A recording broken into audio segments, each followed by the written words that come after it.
My 18-year-old daughter needed emergency surgery. I asked my parents to co-sign a loan to cover the cost. They turned me down, saying they didn't want to take the financial risk. Then, just days later, they boarded a $14,000 luxury vacation with my sister and her 3 kids. I didn't shout or confront them. Instead, I waited. And 2 weeks later, everything in their world began to unravel. It wasn't my first time spending a night upright in a hard plastic chair, but it was the first time I did it while fixating on an IV pole, as if staring hard enough might make the minutes pass quicker. I kept clenching my jaw, wishing I could fast forward time. Layla's accident happened on a Thursday. She had been wearing her seatbelt, sitting in the passenger seat, but still landed in the emergency room. A fractured spine, several bruises and scrapes, and a series of terrifying phrases no parent wants to hear about their child. She's stable, they told me, conscious, but something concerning had shown up in her scans. By Saturday morning, we were facing a new term, surgery. There were 2 options. The first, an advanced procedure with a 98% success rate. Low risk of nerve damage, no lasting complications. The second, covered by insurance, yes, but significantly riskier. Roughly a 20% higher chance of long-term harm, possibly even paralysis. I didn't wait for the surgeon to finish explaining the risks. We'll go with the first one, I said immediately. He nodded. It's definitely the better route, but the window is short. Her inflammation is still at the optimal point. Tomorrow gives us the best shot. Tomorrow, as in less than 24 hours away. I asked about the cost. When he told me, my stomach twisted, but I kept my voice steady. I had a plan, or so I thought. I stepped into the hallway and called my parents. I wasn't expecting celebration or even warmth, but I did think they'd step up. My dad picked up. Hey kiddo, is everything all right? Layla needs surgery? There's a procedure that gives her the best chance at full recovery, I said.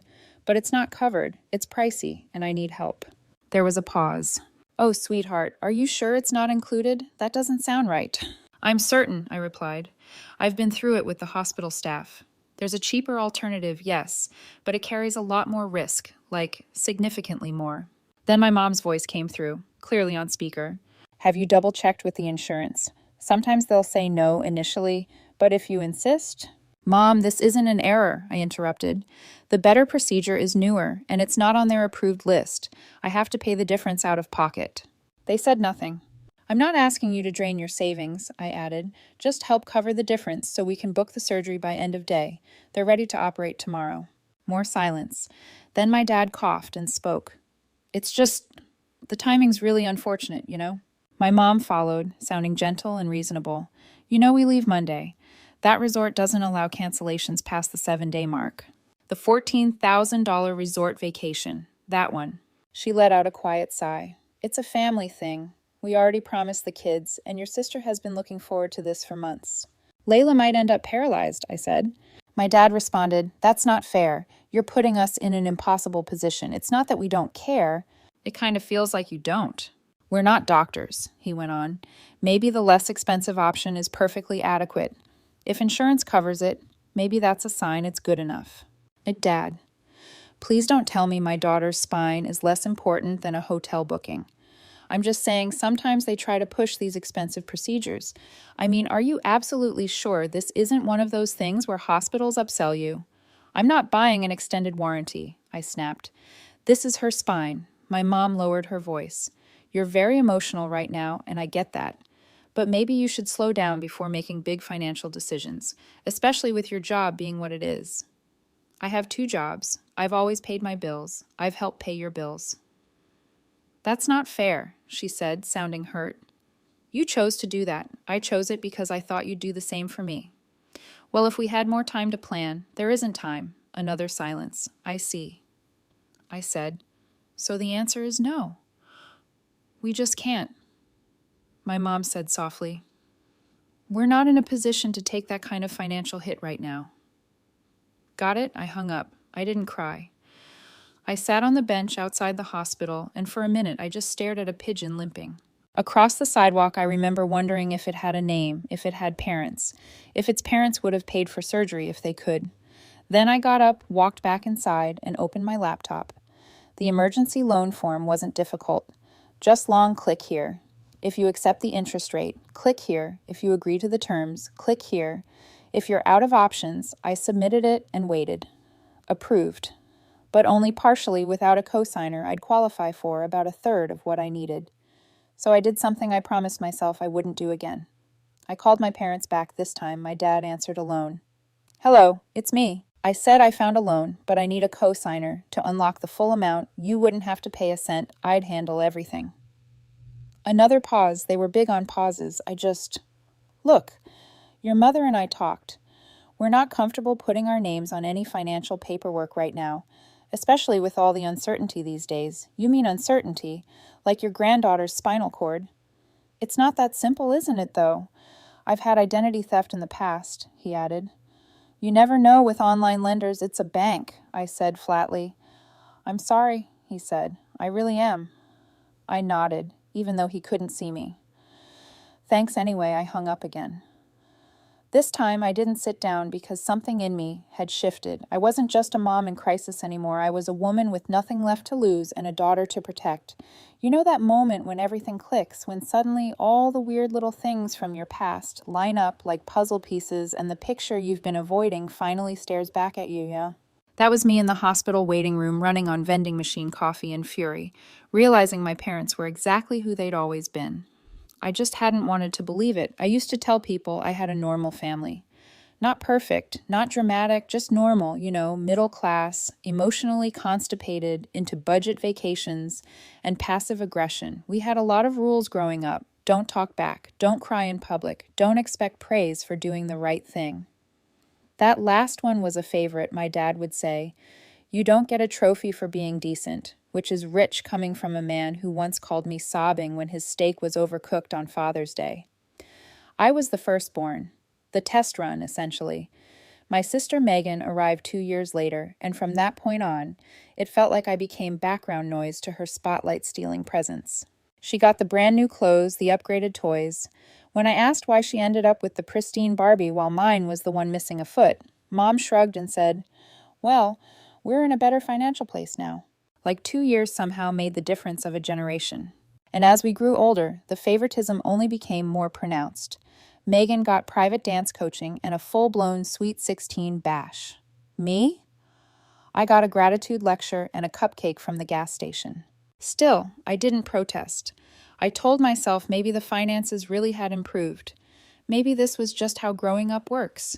Maybe some of us are meant to sit quietly on the sidelines while our siblings get handed the deluxe version of childhood. Then, at 20, I got pregnant, and suddenly I wasn't just an overlooked supporting role. I was the cautionary tale. My boyfriend back then, Layla's father, was a mistake I corrected fast. Verbally abusive, manipulative, and broken in more ways than one. When I finally left him, I naively thought my parents might say something like, "We're proud of you for standing up for yourself." Instead, Mom asked if I was planning to move back in. When I said no, she looked visibly relieved. They didn't offer any help, not once. No babysitting, no questions about how I was holding up or whether I was getting any sleep. They stayed on the sidelines, treating me like I'd humiliated them in front of people who weren't even watching. I worked in HR during the week and coached clients on weekends. Isla often came along to seminars, quietly coloring in the back of the room. She never complained, never once asked why Grandma never called. I think she understood early on that love in our family came with strings, and that she wasn't the favored one. So I made it work. I never asked them for money. Not when the rent climbed, not when Isla needed braces, not even during the flu that had me so out of it I thought I was hallucinating my own voicemail. And then, over time, the roles flipped. After retirement, my parents downsized into a condo with a rooftop hot tub. Dad said it helped with his back pain. Mom said the guest bathroom lighting at the old place wasn't flattering. I started helping with expenses, quietly. A few hundred here, a mortgage top-up there. I never tracked it. I figured that's what you do for family. That's what they would have done for me, right? Wrong. Megan never chipped in, not once. But her kids, they got it all. Laptops, ski vacations, an in-ground trampoline built right into their backyard. I have no idea who actually needs a trampoline built into the earth, but they had one. Then my grandmother passed away. Margaret was different. Smart, direct, and slightly intimidating, especially in how she could calculate compound interest without breaking a sweat. She and Isla were close. They'd spend hours bonding over investment plans like it was some kind of accountant's version of Monopoly. I never fully understood it, but I was thankful they had that relationship. Someone who recognized how brilliant Isla was. When Grandma died, I assumed everything had been left to my parents. They acted like it anyway. No discussion of a will, no family meeting, just a vague, it's all taken care of. And then suddenly they were rolling in cash. Trips to Greece, luxury handbags. Megan's kids were gifted a car, a brand new one. Not a starter vehicle, a sleek SUV with a giant bow on top like something straight out of a commercial. That's when I stopped helping them financially. It felt unnecessary, but I didn't say anything. I let it go until Layla's accident and the call I made from that hospital room until I asked them for help, and they said no, and not just no. They made it sound like I was the problem, like I was being impulsive, like choosing the safer surgery. The one with the actual success rate was some wild financial whim I'd cooked up between trauma naps and paperwork. I walked out of that call, realizing something I should have seen years ago. They didn't help because they didn't care. Not in the way people pretend to care, not in the way families are supposed to. They helped when it made them feel good, when they could be seen doing it. When Megan posted a thank you online with sparkly emojis. But me, I was too self-sufficient, too quiet, too unwilling to beg, and Isla. She was never really theirs in their eyes. Not the way Megan's kids were, not the way they wanted their legacy to look. But you know what Isla doesn't need? Their legacy. She has her own, and they're not in it. I think the worst part wasn't even the second. No, it was what came after that dead silence while my mom said, "I'm sorry, honey. I really am.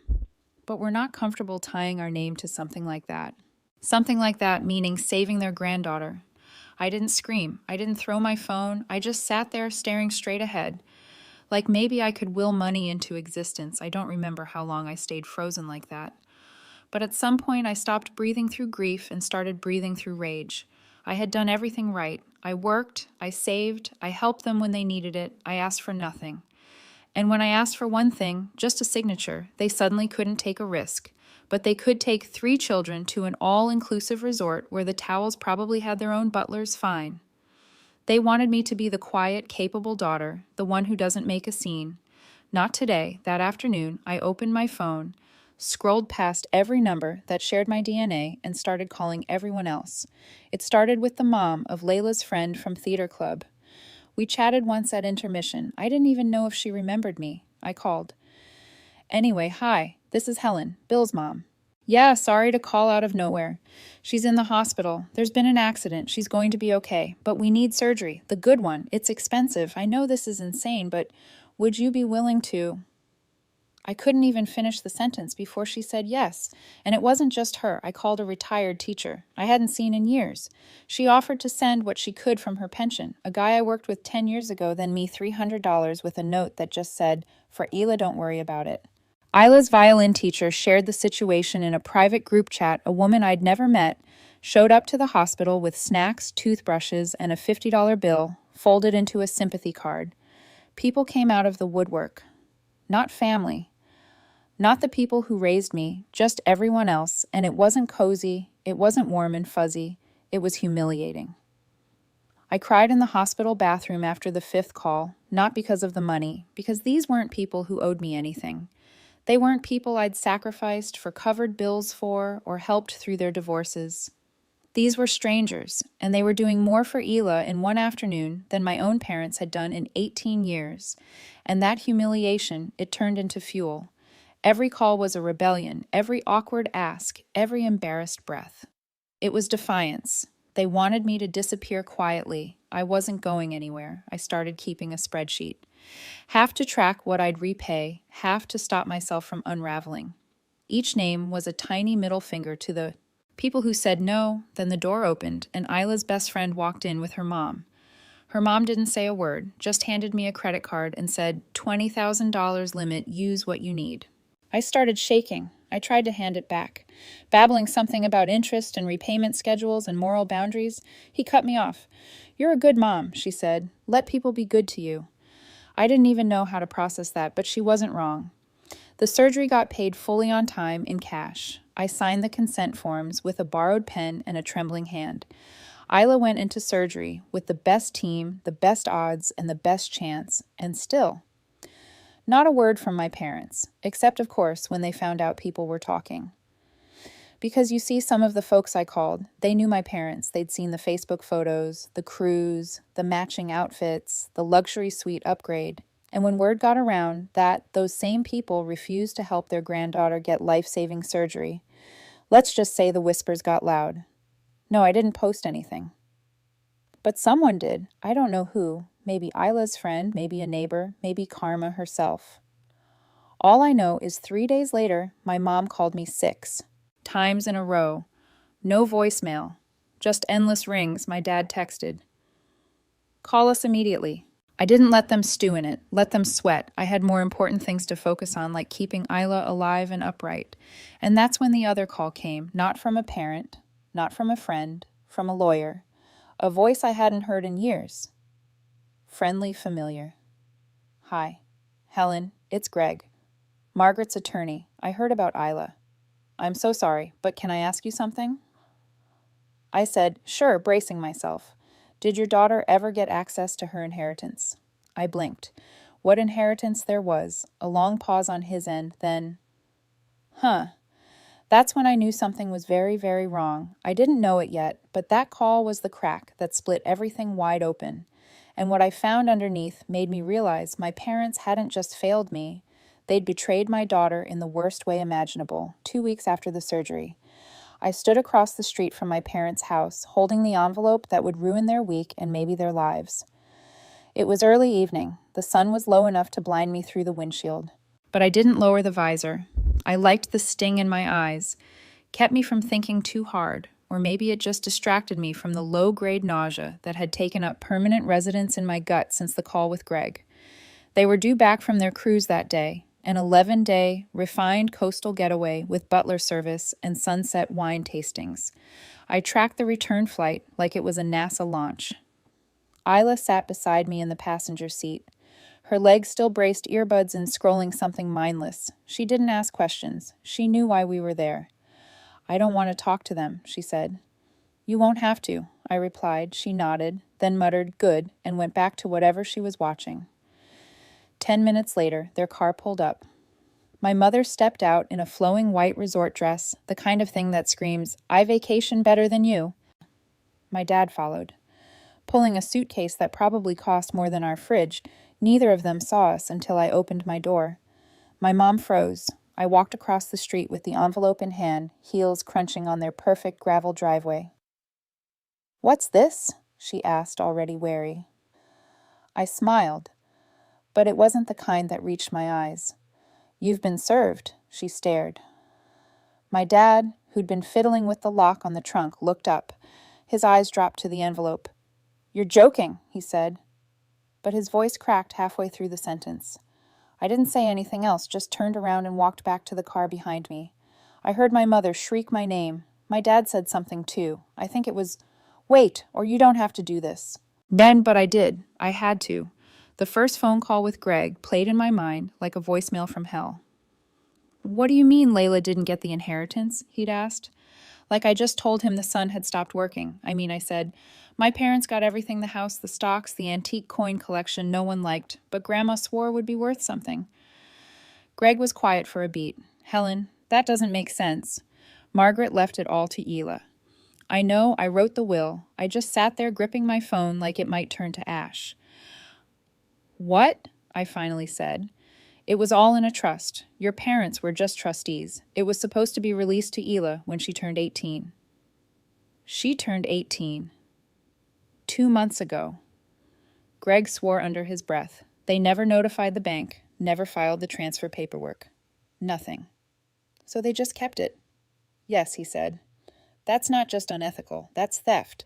She's a legal adult. That money was never theirs." And that's when the picture finally came into focus, all of it. The trips, the new kitchen remodel, the way they'd suddenly stopped needing help with the mortgage, the way they'd started spoiling my sister's kids like they were royalty. They hadn't just failed to help Isla. They used her money to buy themselves a better life and never said a word. That night, I told Isla everything I expected, tears or rage or disbelief. What I got was worse. Silence. She listened. Arms folded. Face blank. Like I'd short-circuited her ability to feel anything. They said they loved me. She finally said, her voice flat. All those Sunday dinners, the books Grandma gave me, the dumb math games she used to play. I know, I whispered. They didn't even tell me, they just took it. I nodded. I didn't trust myself to speak. She looked down at her lap, picked at a loose thread on her hoodie. Can we do something? She asked. Yes, I said. We can. I called Greg the next morning. He walked us through everything. There would be paperwork, proceedings, maybe even court. Isla listened carefully. Teen High, I want it back, she said. You will. Greg promised, and I want them to answer for it. He looked at me, then back at her. Are you sure? Once this starts, it doesn't stop. Isla didn't hesitate. They made choices. So will I. The next few days were a blur of paperwork, calls, signatures, and strategy sessions. Greg wasn't just a good lawyer. He was a bloodhound with a law degree and a vendetta. Apparently, he'd adored my grandmother. They messed with the wrong girl, he told me once. Eyes narrowed. It took everything in me not to cry in that moment because for the first time in weeks, someone saw Isla as more than a problem, to be ignored. He saw her as someone worth fighting for. And so did I. Especially now because this wasn't just about the money or even the betrayal. This was about what almost happened, what could have happened, because my parents couldn't be bothered to. Tell the truth because they valued luxury cruises and Instagram bragging rights over a girl who once made them world's best grandpa mugs in elementary school. Well, now they get to meet the world's angriest mom, and this time I wasn't asking. I was coming for everything they owed. Several months after we handed them that letter, the civil trial finally began. Isla didn't blink. I've never seen her look so calm. Her hands were steady, her jaw was set, her eyes were sharp enough to cut through concrete. That courtroom wasn't intimidating to her. It was a finish line. Meanwhile, my parents showed up with a lawyer who looked like he got paid by the syllable. He smiled too much and used phrases like disproportionate bequest and questionable testamentary capacity translation. They were arguing the will was unfair, Grandma was probably confused, and Isla had no business being the sole heir. Nice try, Greg. Our lawyer and Grandma's longtime friend didn't even flinch. He had bank records, transaction logs, and the original notarized. Will, he even had dated copies of emails Grandma had sent him saying, Isla reminded her of herself. One of them ended with, she's the only one who listens when I talk about compound interest. That alone deserves a fortune. Their lawyer pivoted. Maybe the parents were just holding the money temporarily, he argued. She had just turned 18. Gree didn't even raise his voice. He just asked why they hadn't said anything, why they had already drained part of the funds on cruises and car gifts and spa weekends, why there was zero record of any attempt to transfer the money to Isla or even inform her. It existed. The judge asked for silence twice, once because my parents were whispering furiously to each other, and once because Isla quietly laughed under her breath. Then came the verdict. They had to repay every last cent of what was rightfully Layla's. The court ruled they had breached fiduciary duty and misused the funds. They had no legal or moral standing to keep the money. Except surprised they didn't have it anymore. They'd spent a substantial chunk, not most, but enough that their current assets couldn't cover it. The court seized everything, the house, the car retirement accounts, vacation property, a so-called art collection my mom used to brag about, even the pearl necklace she once said I'd never be classy enough to inherit. They ended up in a cramped rental near a freeway, the kind of place where you don't open windows if you want to sleep through the night. Extended family cut contact, friends ghosted. They still hadn't apologized. They've ruined the family. My mom reportedly told a neighbor who asked why they were selling their furniture on Facebook Marketplace. Isla was quiet afterward, not celebratory, just clear, resolved. They didn't just steal money, she said one night, staring at the wall like it had betrayed her too. They risked my life, and they still act like I should be the one to get over it. I didn't argue. He was right. A week later, she gave Greg the green light to proceed with criminal charges. He gave a single nod. It won't be easy, he said. I've already walked tougher paths, Isla replied. To my surprise, the criminal case moved more quickly than I anticipated. Maybe it gained momentum because someone leaked part of the civil case summary and the media latched onto it. Or maybe the DA genuinely cared. Or perhaps it was just a rare week when justice was in a good mood. Their new attorney was no less dramatic than the last. Loud, overpriced, and increasingly frantic. I found myself wondering how they were even affording him. They pointed fingers in every direction. At Grandma, the financial system, the bank, the pressures of retirement. At one point, they even tried the "we thought she'd squander it" defense, which earned a very visible eye roll from the judge.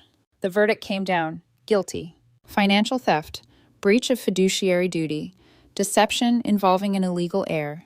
Due to their age and the fact that the crime was nonviolent, the judge sentenced them to 1 year of probation and community service. Instead of enjoying sunsets in Santorini, they were now collecting trash and organizing documents at city offices. Photos made their way online, my mother in a neon orange vest, scowling at a fast food wrapper like it had personally insulted her. My father looking helpless, broom in hand. We didn't share the images, but we certainly saw them. Then Greg called again. "Are you sitting down?" he asked. Turns out, my parents had attempted to move a significant sum from accounts they had failed to disclose during the civil case, funneling the money into an offshore platform under my aunt's name. There was a digital trail leading straight back to them. "It's a clear violation of the court order," Greg said. "We're filing again." The second trial didn't drag.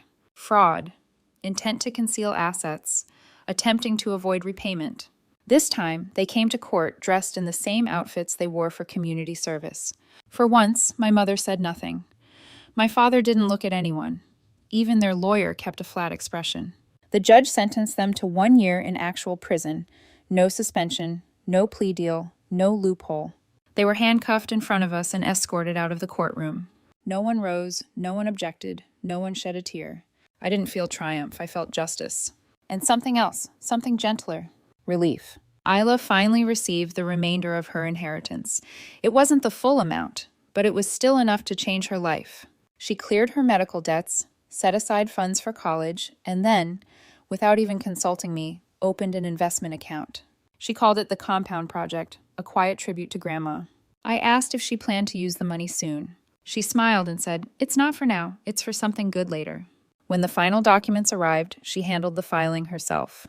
She added just one handwritten line to the folder. "And some people don't deserve forgiveness, just consequences." I didn't write a word in response, I only nodded. Too far or just far enough? You tell me. Either way, hit subscribe, ring the bell, and stay tuned.